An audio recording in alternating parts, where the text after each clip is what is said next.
Hello, my name is Claude Buettner, and I have the honor of being your host today. Our speaker today is Michael Dowd, a best-selling eco-theologian and TEDx speaker whose work has been celebrated by half a dozen Nobel Prize-winning scientists and featured in major media throughout the United States and Canada. Michael and his wife, Connie Barlow, a science writer, evolutionary educator, and fellow climate activist, have delivered programs to some 3,000 secular and religious groups across North America since 2002. Michael's passion is sharing post-doom, no-gloom message of trust and inspiration for engaging in the vital work of courageous love in action. Thank you, Claude.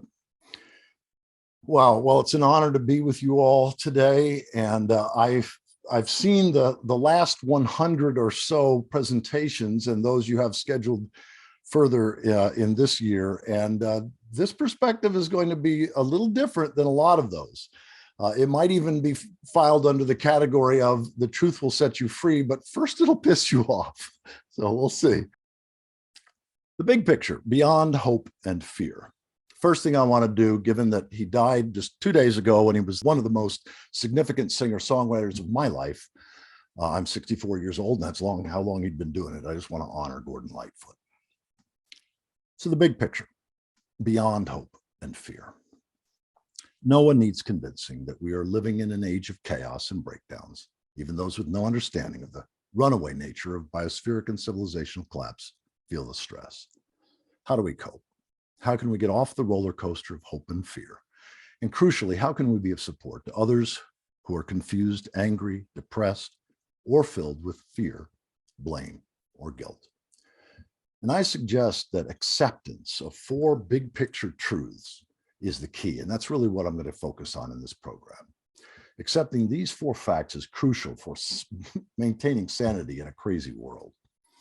The first is our fundamental problem is not climate change, it is ecological overshoot, as Bill Reese so powerfully presents all the time. That overshoot and collapse are the inevitable fruit of human-centered civilizations, human-centered notions of progress. Denial, which is often adaptive inattention, is widespread as civilizations decline and collapse. And even with all those, calm gratitude during even the worst of times is both possible and contagious. So I first want to give you a sense of, where I'm coming from, because this is going to be a little bit odd, perhaps. I'm a religious naturalist. I'm a sacred realist. I take nature to heart. I'm part of the Religious Naturalists Association. I'm called an eco-theologian, but it's really compost theology. Ecology is the heart of my theology. And here's my credo in a nutshell. Reality is my God. Evidence is my scripture. The epic of evolution is my creation story. Ecology is my theology. Integrity is my spiritual path. And evangelizing right relationship to reality at Teotihuacan is my mission. And Teotihuacan is the end of the world as we know it. May or may not be the end of the world full stop, but it's absolutely the end of the world as we've come to know it in the 19th and 20th centuries. And if you're interested in the eco-theo stuff, the compost theology, I've done these programs. In fact, if you ever invite me back again, I'll do this bottom right one, collapse and ecocide is religious failure, God blind, biosphere death. But I'm not going to say any more about that in this program. So hope and fear are inseparable. There's no hope without fear, nor any fear without hope. Only trusting reality frees us from the roller coaster of hope and fear. And I suggest that staying sane in a crazy world, in an insane world, starts with understanding and accepting reality as it really is, especially the things that you really don't like. That's the key. So let me start with denial. Denial often gets a bad rap. It's often just adaptive inattention. Denial is the largely unconscious habit of thought whereby we refuse to accept the reality of things that are bad or upsetting, or that challenge our worldview, our legacy, how we live, what's required of us, and or our feelings of self-worth or superiority. Denial is also the reflexive impulse to reject or discount information that calls into question our hopes, assumptions, or expectations about the future. I have denial instincts, you do, everybody that we know and love do. So we can have compassion for ourselves and for each other. I like this one. This is a photo that my wife took. I've heard of denial. I just don't believe in it. This is a potent thought. A lot of us are familiar with this. I've got an adaptation to this. It's difficult to get a person to understand something when their salary depends on them not understanding it. I suggest that it's nearly impossible to get someone to understand what is collapsing their world and creating hell on earth when the answer is their own civilization's ecocidal notion of progress. That's the key. A lot of this program will be dealing with that. So two of my most significant mentors, William Catton in his book, his masterful book, Overshoot, and then Thomas Berry. Human society is inextricably part of a global biotic community. And in that community, human dominance has had and is having self-destructive consequences. Catton's Overshoot is the most important book I've ever read in my life. Thomas Berry, along similar lines, the most difficult transition to make is from a human-centered to a life-centered norm of progress. If there's to be any true progress, the entire life community must progress. Any so-called progress of the human at the expense of the larger life community must ultimately lead to a diminishment of human life itself. This is painful, but it's true. Collapse and ecocide are the inevitable fruit of civilizational progress. Here, these some potent quotes here. Forests precede civilizations and deserts follow them. All of our exalted technological progress, civilization for that matter, is comparable to an axe in the hand of a pathological criminal. Civilization is a hopeless race to discover remedies for the evils it produces. The end of the human race will be that it will eventually die of civilization. And the earth is littered with the ruins of empires and civilizations that once believed they were eternal. Now, these are heavyweight quotes. Turns out that collapse is a feature of all human-centered, that is agricultural, city-based civilizations that have a notion of progress. We don't know of any counterexamples. In fact, a few years ago, there was this deep civilization series in the BBC, an article written by Luke Kemp called, "Are We on the Road to Civilizational Collapse?" And of course, he answered yes. And he had this chart where he showed 88 ancient civilizations just between 3000 BCE and 1000 of the Common Era. If you go back before 3000 BCE, or you look at the last 1,000 years, it's well over 100. And as Arnold Toynbee, the famous 20th century historian, said, great civilizations are not murdered, they take their own lives. And it turns out we actually know how human-centered civilizations commit suicide or ecocide. This is just the last 5% of human history, last 8,000 years, roughly 400 generations. It typically takes between 225 and 325 years, although there's outliers, but that's the average. Over 80 examples. And we see progress, rise, boom. That entire process is ecological overshoot of carrying capacity. It's not just at the tip or at the top. And then regress, fall, bust. And this is an unstoppable process of collapse. In more than 80 examples, there's not a single example of any civilization being able to become sustainable on the way down. It can't happen for very well-known reasons. But the inner feelings, our emotions, because if you're born and die in times of progress, well, of course, your kids and grandkids are going to have it better than you. You just assume that. If you're born and die in times of regress, in times of fall, well, of course, your kids and grandkids are going to have it more difficult. And your lifespan is likely to be shorter. That's just the way things are. But if you're born in times of expansion and it shifts in your lifetime, until you accept it, you bounce back and forth. Hope, fear, hope, fear, hope, fear, and depression. That's doom. Post-doom, no gloom is acceptance. And acceptance of what specifically? Acceptance of the unstoppable process of collapse. And again, there's more than 80 examples.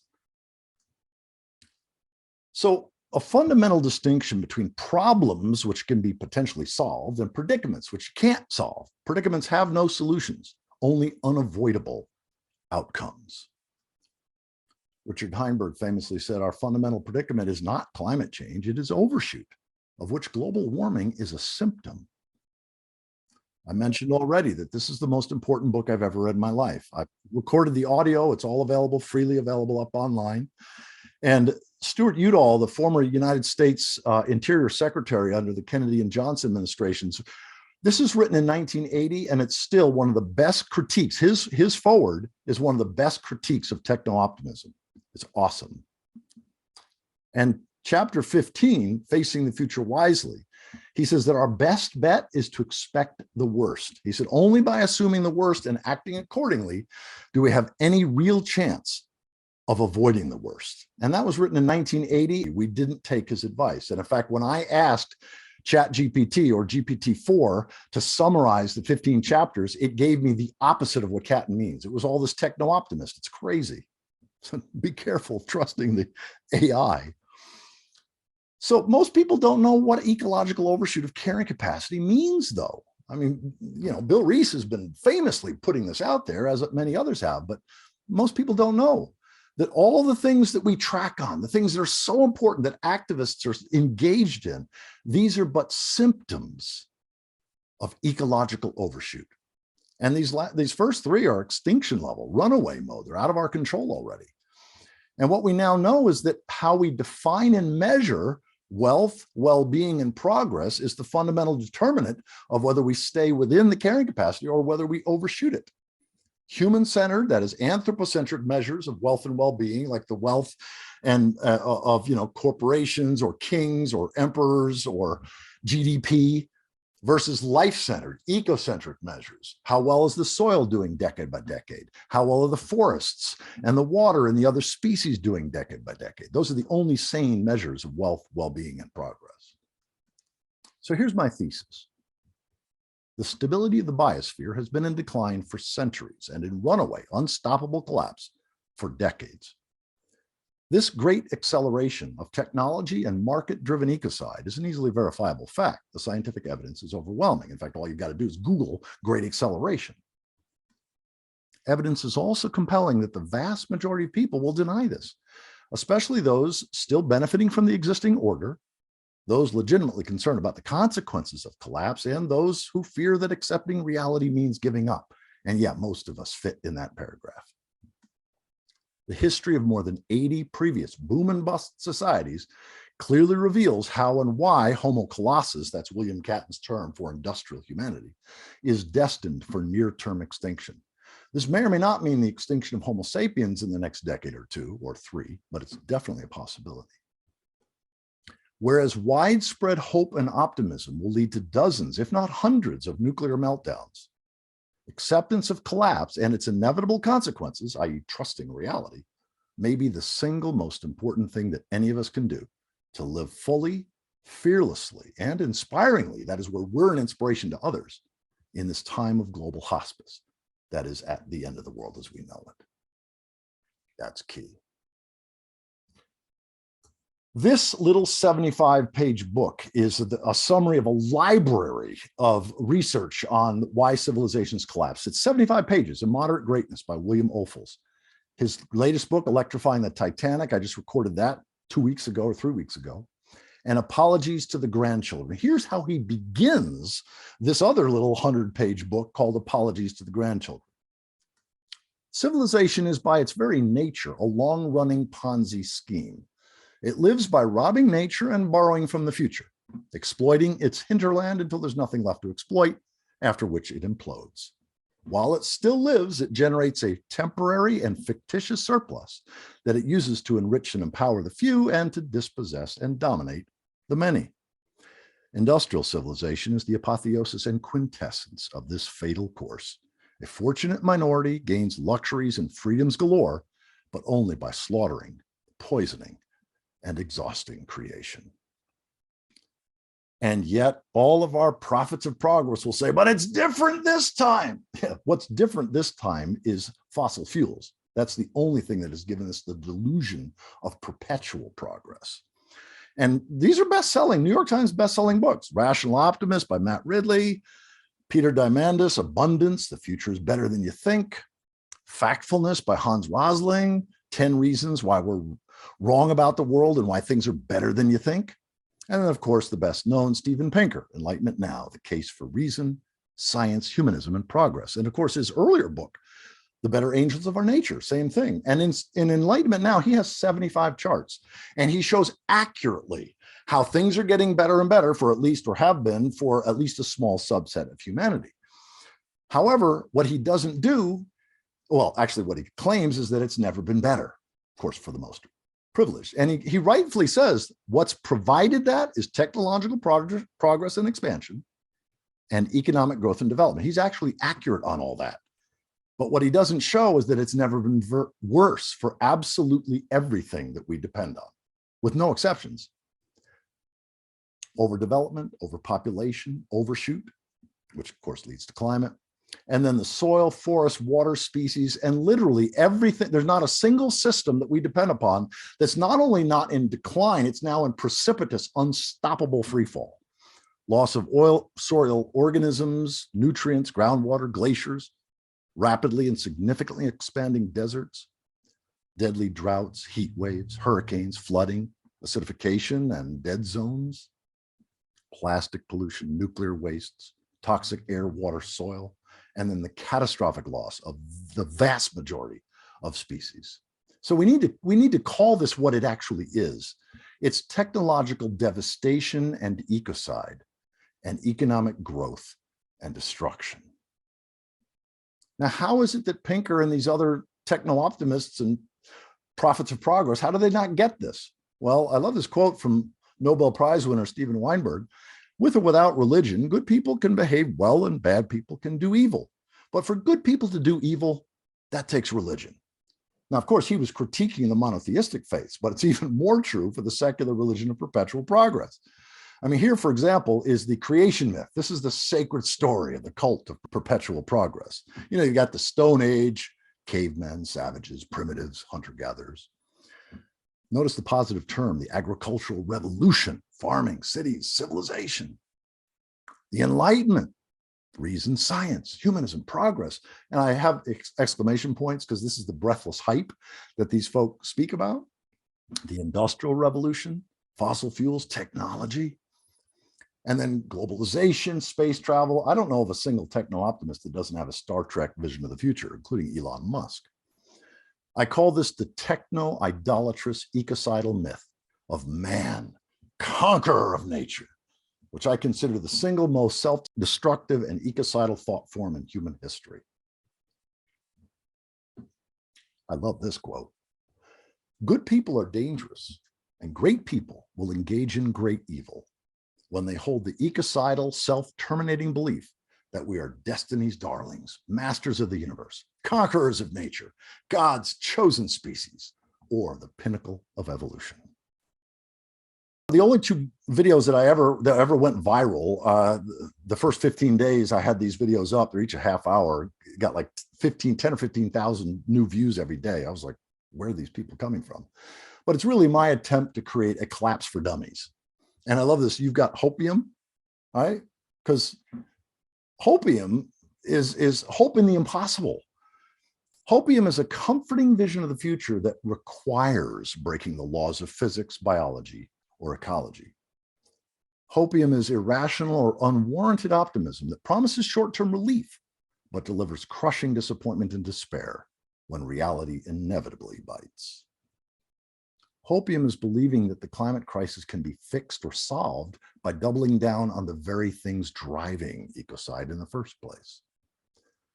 And Hopium is believing that Homo colossus can be saved or transformed, or is emerging or transitioning into a more evolved society. And I held all these until about 2012. Hopium leads good people to unnecessarily suffer and to unknowingly increase the likelihood of excessive nuclear meltdowns and excessive species extinctions. There's going to be nuclear meltdowns. There's going to be species extinction, lots of them. But if we can move through the Hopium, put down the Hopium pipe and accept reality, we can perhaps increase the odds that some species can get forward and have as few nuclear meltdowns as possible. So I think it's vital that we untrivialize or realize moral language. And yeah, I'm talking about good and evil. These are not relative. These are not context dependent. In every healthy society in human history, basically good and evil apply to ecological integrity, social coherence, and personal wholeness. Good is what supports or encourages or engages in positive way ecological integrity, social coherence, and personal wholeness. Evil is what diminishes or destroys or degrades ecological integrity, social coherence, and personal wholeness. This is not moral rocket science. We don't need 10 commandments to tell us this. So hope and optimism, it turns out, lead good people to unwittingly ensure geological scale evil. And I don't expect you to take my word on it, but just look at this. There are 440 nuclear reactors worldwide. Actually, there's probably a few more now. I created this slide a few years ago, requiring us to assume that industrial civilization has eternal life. Yet we are already 25 to 30 years into abrupt runaway climate mayhem. So the unavoidable long-term question is this: as industrial civilization continues to collapse faster and faster, how many Chernobyl or Fukushima-like or worse meltdowns due to wildfires, hurricanes, droughts, tsunamis, power grid failures, political instability, or terrorism do you think are possible, likely, inevitable? Core to this book, humanity is locked into stealing ravenously from the future, and that's what this book is about. A major aim is to show that commonly proposed solutions for problems confronting us are actually going to aggravate those problems. In order to truly understand our predicament and not make things worse, we need a clear-headed ecological interpretation of history. That's why I'm so evangelistic about this book. That's the key. An ecological understanding of the human predicament indicates that we live in times when the habit of asking, all right, now what must we do about it, must be replaced by a different query that does not assume that all problems are soluble. What must we avoid doing to keep from making a bad situation unnecessarily worse? So here are some things that are sold to us as climate solutions that actually make things much worse. Renewables, nuclear, wind and solar, fusion, space colonization, carbon taxation, carbon credits, biofuels, super batteries, green economy, electric cars. The reason that these make things worse is because they all exacerbate and extend ecological overshoot. And each one requires what I'm calling the four main drivers of collapse and ecocide. I consider these the four main drivers, and I've had no pushback from the academic community on this. Extractive, exploitative civilizations themselves, human-centered science and technology that's all about controlling or thinking that we can control nature rather than living in right relationship to nature, human-centered progress and development, and money-based growth economics. There's never been a money-based economy in the history of our species that didn't create ecocide, largely because it treats the living world not as a greater thou, our biophysical creator, sustainer, and end, but no, an it to be exploited and used by us, merely a larder and a toilet. And so I did a program, a 55-minute program on this topic, main drivers of collapse, ecocide, and likely NTHE. So breathe, okay? Just take a breath. I realize I'm throwing a lot at you here. And fasten your seatbelt, because what I already covered is tame compared to what I'm about to cover these next 20 slides, and they're data rich and they are sobering. Let's just say that. Collapse. We think about the collapse of a building, but no, collapse of ecosystems, collapse of civilizations aren't that. Collapse is when a gradual downward trend in biophysical health and well-being goes into unstoppable decline, runaway, out of control, such as abrupt climate change, like 10,000 years of climate change in half a human lifetime. And for example, here's a visual of industrial civilization. We see a gradual downward trend going into out of control decline. It's known as the Great Acceleration. The Great Acceleration of biospheric collapse is what it is. And again, this is 73 years ago here in 1950 and 23 years ago. And every single system that we depend upon, without exception, is not just in decline anymore, it's now in precipitous, unstoppable free fall. So it turns out that no matter what, this is repulsive. None of us can accept this or easily. No matter how massive and effective is nonviolent civil disobedience, no matter who or which party is elected into or voted out of public office, no matter how many people change their habits, become vegan, stop flying, stop having kids, whatever, no matter how many game-changing so-called AI-driven high-tech solutions are tried, no matter how much evolution of consciousness occurs in the next decade or two, no matter how aggressively we try to shift to renewables or net zero emissions, no matter how many psychopathic or sociopathic CEOs and bankers are imprisoned, and no matter how many accords, what is pledged or agreed to, what laws are enacted, and that last one, we've got a lot of evidence that we're already 2 or 3 decades into abrupt runaway and exponentially accelerating climate mayhem. And again, don't take my word on it. This is the data right here, all the COPs, the Conference of the Parties. And you can see that our summits, our agreements and promises and pledges, they're worse than meaningless because they give us the delusion that we're making progress when the actual opposite is the case. In the 1960s, carbon parts per million was increasing 0.9 parts per million per year. In the 1970s, 1.3 parts per million per year. In the 1980s and 90s, 1.5.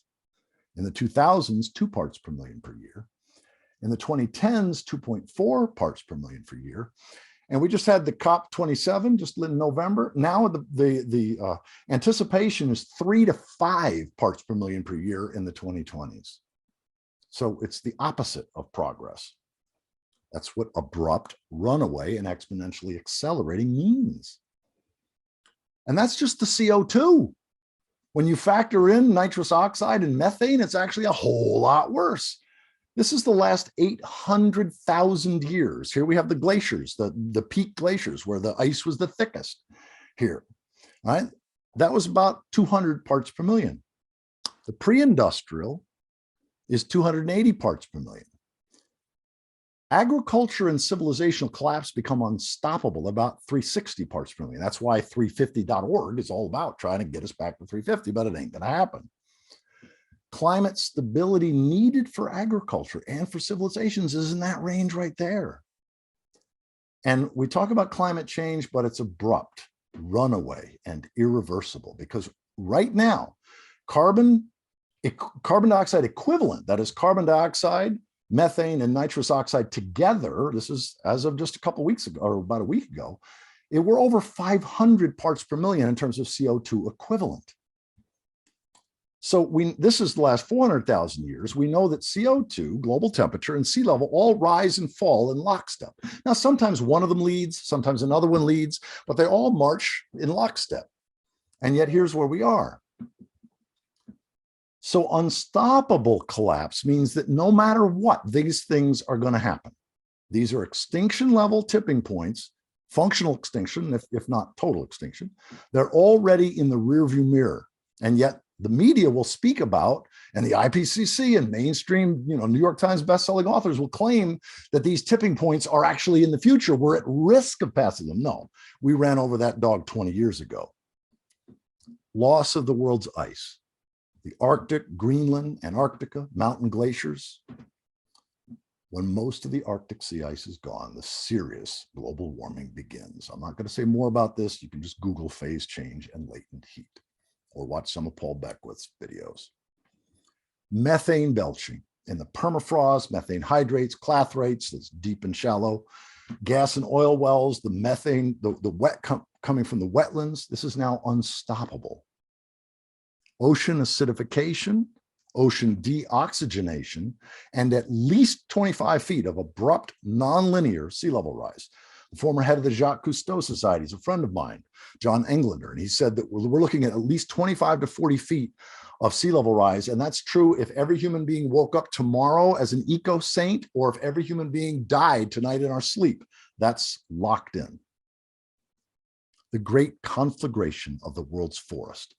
If every human being died tonight, CO2, methane, and nitrous oxide would continue to rise because of the unstoppable burning of the world's forests. It's already out of our control. The great conflagration. I've heard Kevin Hester speak about it that way. The loss of most species, animals and plants, on land and in lakes, rivers, and oceans. Again, this is repulsive. I get that. And increasingly severe and deadly weather, storm, floods, droughts, hurricanes. This, I only discovered this last week. The last 22,000 years of global temperature to present. Okay? This is the temperature range during all of human civilization. This is what allowed for the growing of grain at scale and civilizations to even be possible. Here's where we are now. There's 2 degrees Celsius warming and there's 3 degrees Celsius warming. So this is climate change, 2 or 3 degrees Celsius rise over 15,000 years or so. This is a climate bomb going off, 2 or 3 degrees Celsius in 150 years. That's 2 orders of magnitude faster. And again, that's just climate change. We've overshot a number of planetary boundaries, even if we could somehow fix climate, which we can't. It's a predicament. It's not a problem. Can't be fixed. But even if that were the case, there are half a dozen other planetary boundaries that are extinction level that we have already overshot. So how denial shows up for most of us, in ourselves and in our loved ones and our colleagues and friends, the most fundamental way I've seen is the myth of the almighty we, a secular religious faith in omnipotent human agency. You know, you read a book that's got 9 chapters of doom and the last chapter is the happy chapter. You know, if we all just this or that or whatever.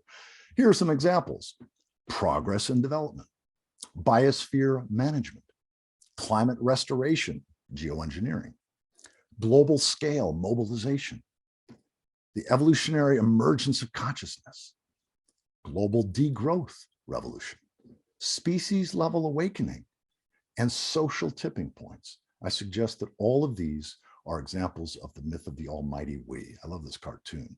It's not too late to stop the worst of climate change if we all accept reality and work together for the common good. The key phrase is if we all. We're screwed. This is the delusional belief in the universal we, omnipotent human agency. Whenever I hear people talking about we need to do this or we need to do that, my wife always says, who's we, Kimosabi? You know, it's like, who's we, white man? So here's another thing, that these are deadly accurate metaphors. The first is that Homo colossus, industrial humanity, has stage 4 lung cancer. And arguing for green technology or an energy transition is like believing that organic cigarettes can restore health and win the fight against death. The global economy is a parasitic superorganism. Nate Hagen speaks about this a lot. This parasitic superorganism is now entering its death throes because it has exhausted its host, Gaia, and its own financial creativity such that it cannot continue growing, which is a prerequisite for its survival. Industrial civilization is a demon devouring the living world and creating hell on earth. Those who advocate for so-called renewables, clean energy, or a Green New Deal are actually proposing strategies to keep the demon on life support. And our rapacious civilization is a serial killer, a mass murderer. Advocating for geoengineering and/or widespread electrification is akin to doing everything in our power to ensure that the killer has a long and prosperous career while providing a lifetime stay out of jail free card. Again, take a deep breath, please. I know how painful this is. Fortunately, we now shift. We've taken a look at our fundamental problem is not climate change, it's ecological overshoot. We've taken a look at overshoot and collapse, or the inevitable fruit of human-centered progress, of human-centered civilizations. Denial, or adaptive inattention, is widespread as civilizations decline and collapse. And yet, even with those, calm gratitude during even the worst of times is possible and contagious. And we have dozens of examples of this from previous collapsed civilizations and empires. Many of us are familiar with the Certainly, if you're in 12-step, you're familiar with the Serenity Prayer by Reinhold Niebuhr, penned in the 1960s. God, life, reality. Grant me the serenity to accept the things I cannot change, courage to change the things I can, and wisdom to know the difference. But a lot of us don't know this next line. Living one day at a time, enjoying one moment at a time, accepting hardship as the pathway to peace. Accepting hardship as the pathway to peace? Yeah, that's part of this. Ann Wilson Schaef, decades ago, actually wrote When Society Becomes an Addict, New York Times bestseller. And then My Name is Chellis, and I'm in Recovery from Western Civilization. Fabulous book. And this is the soft cover. And this quote is actually from the AA Big Book. Acceptance is the answer to all my problems today. When I am disturbed, it's because I'm finding some person, place, thing, or situation, some fact in my life, unacceptable to me. And I can find no serenity until I accept that person, place, thing, or situation as being exactly the way it's supposed to be at this moment. Until I could accept my, in our case, addiction to civilization, I could not stay sane nor sober. Unless I accept life completely on life's terms, I cannot be happy. I need to concentrate not so much on what needs to be changed in the world as on what needs to be changed in me and in my attitudes. There's a lot of conversation right now in the doomosphere around grief, and I just want to add my 2 cents here. I love this quote from Stephen Jenkinson. He says, grief requires us to know the time we're in. The great enemy of grief is hope. Hope is the 4-letter word for people who are unwilling to know things for what they are. Our time requires us to be hope-free, to burn through the false choice of being hopeful or hopeless. They're 2 sides of the same con job. And then Francis Weller, the work of the mature person is to carry grief in one hand and gratitude in the other, and to be stretched large by them. How much sorrow can I hold? That's how much gratitude I can give. So commonly experienced stages of grief on the path to accepting and trusting loss. That's the thing. The stages of grief are a process. Now, sometimes, people cycle, we all cycle back and forth. It's not just a linear stage, but this is on the path to accepting and trusting loss. Denial, anger, bargaining, depression. That's doom. I'm not a doomer. I'm a post-doomer. Because with doom, there's an excruciating, resentful grief, very judgmental. If you find people that are really judgmental about people in the other political party or this or that, they're still, to some degree, in this excruciating, resentful part of grief. Acceptance, trust, what Paul Czafurka calls finding the gift on the other side of acceptance. Gallows humor. I first heard Guy McPherson. He considers gallows humor one of the stages of grief. And I agree. And courageous love and action, calm and courageous love and action. And this is what I mean by post-doom, no gloom. This is hope-free. And this is a sweet grief. It's not like we do away with grief, but it's a sweet grief and a generous grief. I still feel sadness and some grief, but 98% of my day is actually filled with gobsmacked gratitude. Like, holy shit, I'm still alive and I can still go to the grocery store and I can still put gas in my car. Wow, what a privilege to be alive at this time. Because I know that pretty soon, in fact, as much of the world is already experiencing chaos and collapse already, and it's coming for a town near me and near you, no question. Collapse awareness is hell. Only acceptance transforms lives. And one of my dear colleagues, Jordan Perry, who I think is on this call, he has 14 post-doom actions, because actions in doom and actions in post-doom are not the same thing. They come from a very different heart space, and often they're different actions. Because it's not too late. Here's the part of the Serenity Prayer, changing what we can. It's not too late to pursue ecological integrity, social coherence, and personal wholeness. In fact, I'd suggest that anything and everything that you can do to further or promote or encourage ecological integrity, social coherence, and personal wholeness is holy work. It's not too late to reduce suffering and to adapt to less. I got that from John Michael Greer. Less energy, less stuff, and less stimulation, LESS. It's not too late to resist further destruction and evil. It's not too late to assist trees and other plants in migrating. My wife, Connie, is one of North America's leading point people in this field of assisted migration, assisting trees in migrating faster than any other animal can move their seeds. This is a major book, W.W. Norton publication, came out 2 years ago, with this book, and it features Connie from the very first sentence throughout this book. She's the main character of the book. This is the soft cover. And this is following Robin Wall Kimmerer, who talks about helping forests walk. That's assisted migration. And all you got to do is Google or go to the Wikipedia page on assisted migration of forests in North America. There's some great stuff there. Connie's been involved in that page. I love this quote. There's a rabbinical teaching that says if you're told the world is ending and the Messiah has arrived, first plant a tree, then see if the story is true. So it's not too late to support indigenous resistance. Where the air, the water, the soil, and the forest and the other creatures are being protected most fiercely around the world are largely with indigenous leadership. It's not too late to be a blessing to family, friends, and community. It's not too late to be a loving person. And it's certainly not too late to engage in regenerative love and action. However, it is too late, or it was never possible in the first place. This is the part of accepting what we cannot change. It's too late to change the narrative or awaken enough people to transform social, political, and economic systems.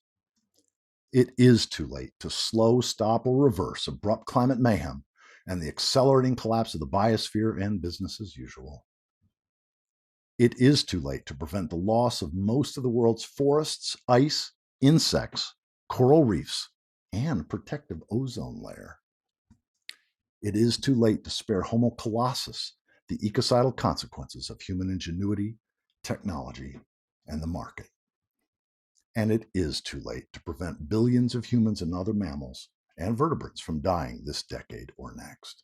And again, I know that this is repulsive.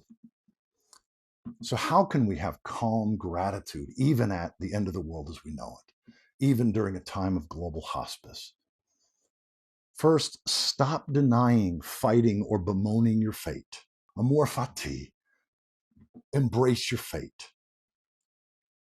Celebrate the big picture and be of service however you can, wherever you can. Remembering who and what you are, that's the epic of evolution. Much of my life for the last 25 years, 30 years has been devoted to evangelizing the epic of evolution and honoring when and where you are, bioregionalism. Embrace your own mortality and our mortality to simplify and commit to less. And I've added one more S to John Michael Greer. Less energy, less stuff, less stimulation, and we all can be committed to less suffering. I call it less with a lisp. Let go of judgmental blame, self-righteousness, and self-pity. Your life will improve dramatically. Get complete with everyone. Express care, gratitude, regrets. We can all complete our life. Treat everyone in your life as if you or they could die in the next 5 years. It's just holy work, whether that's the case or not. Contribute to the well-being of others, human and non-human. And to cultivate calm gratitude at Theotawaki is to nurture awe, gratitude, courage, compassion, and generosity. There are profound benefits to trusting what is unstoppable. This is what I call post-doom, no gloom, collapse acceptance. Here's my short list. And this is true no matter where someone's at, even if somebody's suffering and, if they've got a week to live, they're going to starve in the next week. It's still these benefits, at least to some degree, no matter where we are on Maslow's hierarchy. Obviously, if we're more privileged, it makes a big difference, but that's going to be going bye-bye for most of us really soon. So it provides clarity over confusion, compassion over blame, and love and action over desperation. That's what my work is about, is helping people to understand the ecological interpretation of history. So clarity replaces confusion, compassion replaces blame, and love and action replaces desperate, fearful activism. It helps to reprioritize nearly everything around what matters most and what really doesn't. A calm urgency to get complete with self, family, others, life, and legacy. Focuses attention on home, family, community, what's local, what's joyful, what's meaningful. A freedom from a whole host of shoulds, oughts, and have tos, and freedom for coulds, mights, get tos. Most of us experience an overwhelming gratitude for the gift of simply being alive, aware, and able to feel deeply, including feeling grief and sadness, and an expanded sense of self, an identity that doesn't stop with our skin, and of impermanence and death as sacred, as meaningful. Another one of my dearest colleagues, Catton Perry. I've got 90 post-doom conversations, but this one here, Catton Perry on 15 benefits of collapse acceptance. It's absolutely fabulous. And then Meg Wheatley, who I think is also on this call. I had a conversation with her just a few months ago, Beyond Hope and Fear. It's a perfect parallel to this presentation. And Meg Wheatley is the only person of the 90 people that I actually have 3 post-doom conversations. These 2 were by my colleagues, the late Terry Patton, and then Michael Shaw. And I recommend all 3 of those with Meg Wheatley and the ones with Jordan and Karen too. If you only watch any of them, watch those, please. They perfectly parallel what I'm talking about here. So I want to wind this up here. What's wrong with hope? Like, why not let people believe whatever they want if it helps them get through their day without depression or despair? Well, the biggest thing, and Meg Wheatley makes this point a lot, is that hope is one of the fundamental causes of depression and despair. So the personal is only acceptance transforms lives. The quality of your time remaining, the quality of your relationships, and your quality of your legacy is largely hinged on that old spiritual adage of always having your mortality as an advisor right there on your shoulder.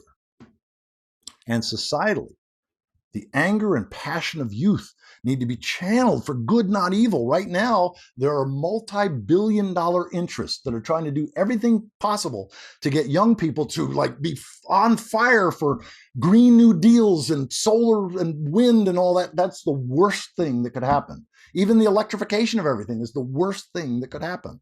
So critical mass of acceptance is needed for collective action.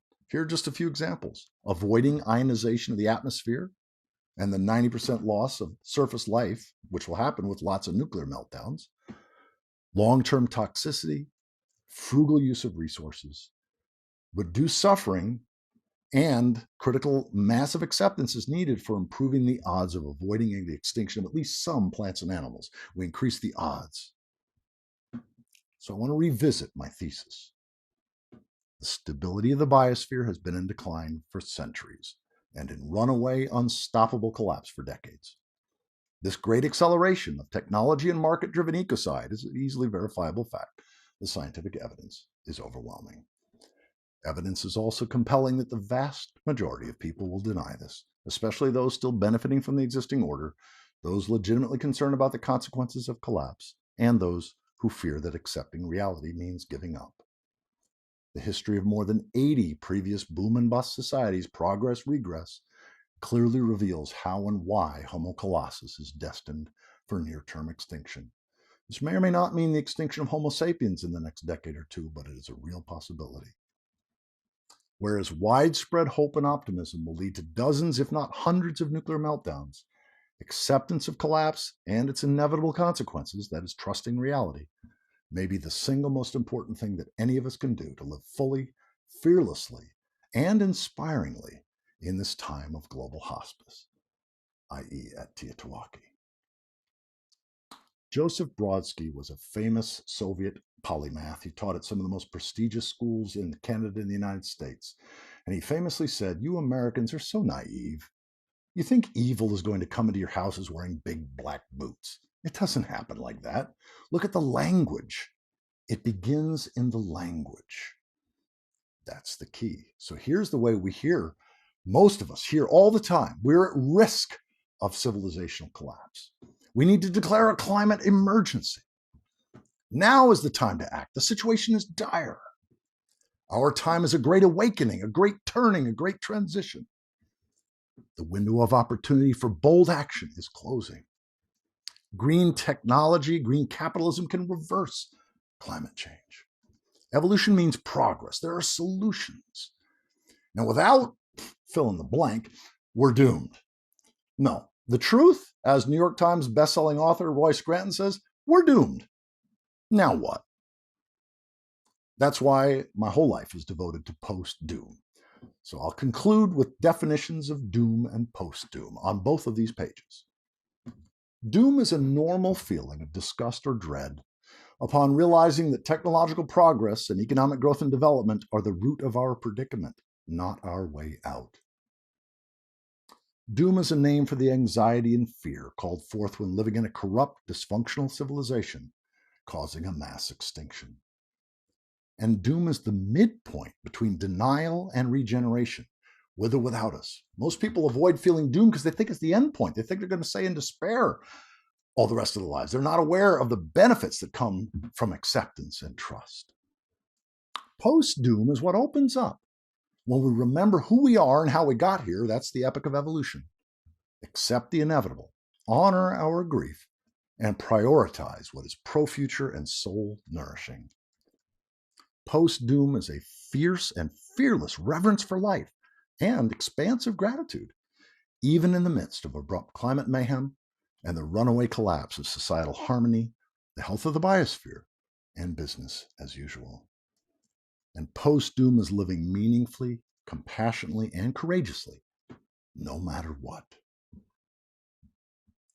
How can you tell whether you're accepting or resisting that we're in a time of global hospice? It's your feelings. These feelings are commonly associated with acceptance, trust and gratitude, awe, love, sweet grief, generosity and compassion, calm and courageous love and action, and joy in the little things, especially gallows humor. These are the feelings commonly associated with non-acceptance, optimism or pessimism, hope or hopelessness, anxiety, fear, guilt, desperate activism, anger and depression, and self-righteousness. And these first four there, optimism or pessimism, hope or hopelessness, those are absurd in light of natural laws, facts, and things that are 99 to 100% certain. If I throw a ball in the air, I'm not optimistic or pessimistic, it's going to come down. It's coming down. I'm not optimistic or pessimistic about the turning of the seasons. So a final note of encouragement. Expect to bounce back and forth between hope and fear, if despite everything that you've learned, you do not accept that the collapse of industrial civilization is both ongoing and unstoppable. The pace and region by region impacts of abrupt climate mayhem do not need to be certified by science in order to accept that they are real and will rapidly worsen. So, don't take anything for granted. Celebrate it all. Live life fully, love the life you live, and be the biggest blessing to others that you can for as long as you can. This is how to experience joy independent of circumstances, even in the face of Teotihuacan, that is the end of the world as we know it, and possible near-term human extinction. That's the gold. Thank you.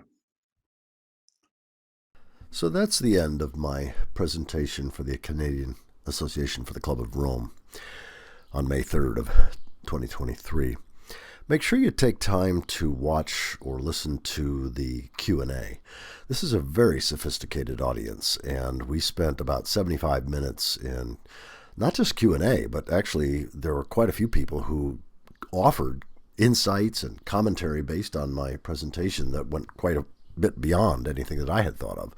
So that's a separate video, and I strongly encourage you to take time to watch that, because there's a lot of things that occur in the interaction that, especially personal stories. I tell a lot of personal stuff and reveal stuff that I don't get a chance to reveal in my sort of formal presentation. So do see that video.